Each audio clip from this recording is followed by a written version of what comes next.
since the mid-1990s, when it became known that giving intravenous clotbuster was helpful to patients who had presented within 3 hours of their stroke, the reality in terms of the number of patients that were able to benefit from that therapy was, unfortunately, very few patients, and that has to do with the fact that it was hard to get people into the system, into hospitals, into emergency rooms, and then properly triaged within the 3-hour mark. The intravenous medication didn't always work, and obviously there were some systemic complications that are associated with that medication.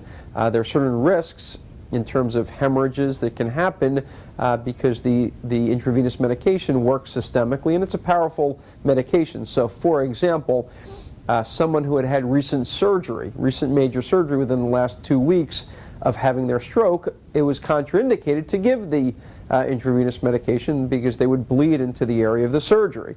So such patients, for example, became very good candidates for the more recent technology, which is the mechanical embolectomy, where people such as myself with training in neurointerventional techniques can use a catheter placed in the femoral artery in the groin and navigated into the brain to basically extract the clot. The clot extraction technique is viable, and patients are still candidates up to 8 hours after the onset of their symptoms. So we're able to recoup a much larger number of people and afford a larger number of stroke victims help in that regard.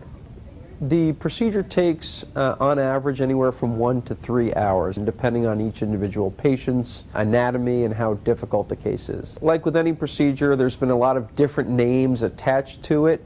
Mechanical embolectomy is one name. Clot retrieval is another name. Intracranial clot retrieval, or catheter-based clot extraction for acute stroke. If someone is found to have a stroke within the 3-hour mark, they are still recommended for the intravenous clotbuster if they can get it, meaning if they're a candidate.